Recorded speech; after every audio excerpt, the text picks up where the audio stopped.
Mega கூட்டணியை அமைத்தார் எடப்பாடி. அதிமுகவில் கூட்டணி வைக்கும் 2 புதிய கட்சிகள். நண்பர்களே, நம்ம அதிமுக தொண்டர்களாக இருந்தீங்க அப்படின்னா மறக்காம நம்ம சேனலை சப்ஸ்கிரைப் பண்ணிட்டு இந்த வீடியோக்கு ஒரு லைக் பண்ணிருங்க.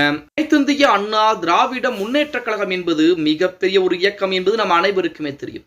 அந்த இயக்கம் கடந்த தேர்தல்களில் பூராம் தோல்வி, அதாவது 10 தோல்விகளை கண்டுவிட்டார் எடப்பாடி பழனிசாமி என தற்சமயம் ஸ்டாலின் கூட விமர்சனங்களை முன்வைத்துக் கொண்டிருக்கிறார். அந்த விமர்சனங்களை பூராம் உடைத்தெறிவதற்குத்தான் 2026 சட்டமன்றத்தில் வந்து கொண்டிருக்கிறது.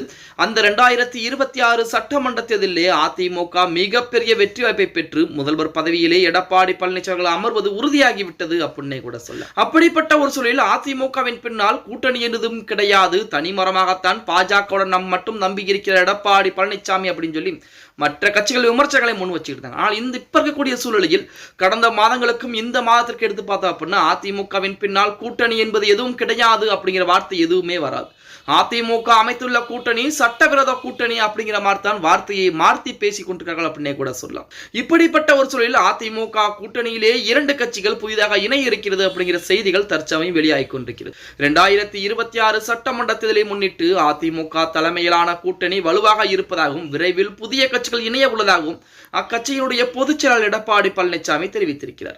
சில முக்கிய கட்சியுடன் தற்போது கூட்டணி பேச்சுவார்த்தை என்பது சுமூகமாக நடைபெற்று வருவதாகவும் அந்த கட்சியில் விரைவில் அதிகாரப்பூர்வமான அறிவிப்பு அதிமுக கூட்டணி இணையும் என அவர் நம்பிக்கை தெரிவித்திருக்கிறார். திமுக அரசின் மக்கள் விரோத போக்கிற்கு எதிராக ஒரு மெகா கூட்டணியை உருவாக்குவதில் அவர் தீவிரமாக ஈடுபட்டிருக்கிறார் அப்படின்னே கூட சொல்ல. குறிப்பாக திமுகவுடன் ரகசிய பேச்சுவார்த்தை நடத்துவதாக எழுந்த புகார்களை தேமுதிக பொதுச் செயலாளர் பிரேமலதா விஜயகாந்த் திட்டவட்டமாக மறுத்திருந்தார்.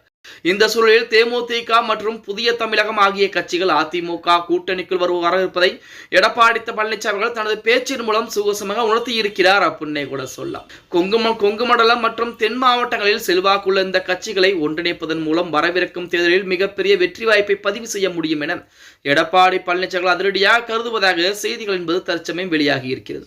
அதன் அடிப்படையிலே தேமுதிக மற்றும் புதிய தமிழகம் ஆகிய 2 கட்சிகள் அதிமுக கூட்டணியிலே மிக விரைவாகவே வர இருப்பதாகவும் அதிகாரப்பூர்வமான அறிவிப்புகள் என்பது மிக விரைவாகவே அதிமுகவின் சார்பாகவே வெளியிடப்பட இருப்பதாகவும் தற்சமயம் தகவல் என்பது இணையதளங்களிலே உலா வந்து கொண்டிருக்கிறது அப்படின்னே கூட சொல்லலாம். இப்ப இருக்கக்கூடிய சூழலை பொறுத்த வரைக்கும் எடப்பாடி பழனிசாமி மெகா கூட்டணியை தான் அமைத்து வைத்திருக்கிறார். பாமக உட்பட அனைத்து கட்சிகளுமே அதிமுகவிற்கு ஆதரவுகளை கொடுத்துக்கிட்டு இருக்காங்க. அதுலயும் கூடுதலாக சின்ன அமைப்புகள், ஜாதி ரீதியான அமைப்புகள், அதே போல மக்கள் அமைப்புகளை கொண்ட இயக்கங்கள் என அனைவருமே அதிமுகவிற்கு முழு ஆதரவுகளையும் கொடுத்துக்கிட்டு இருக்காங்க. இந்த ஆதரவுகள் பூராமே 2026 சட்டமன்ற தேர்தலிலே மிகப்பெரிய ஒரு வாய்ப்பாகத்தான் அதிமுகவிற்கு கருதப்பட இருக்கிறது அப்படின்னே கூட சொல்லலாம். பொறுத்து பார்க்கலாம். ஓகே கைஸ், வீடியோ பிடிச்சிருந்தா மறக்காம லைக் பண்ணிருங்க. அப்படி இந்த வீடியோ பத்தின கருத்துக்கள், உங்களுடைய கருத்துக்களை கீழே கமெண்ட் பாக்ஸ்ல பதிவு பண்ணுங்க. அதே போல 2026 சட்டமன்ற தேர்தலிலே அதிமுக வெற்றி பெறுவதற்கு வாய்ப்புகள் என்பது இருக்கிறதா இல்லையா அப்படிங்கிற தகவலை கீழே மறக்காம கமெண்ட் பாக்ஸ்ல பதிவு பண்ணுங்க.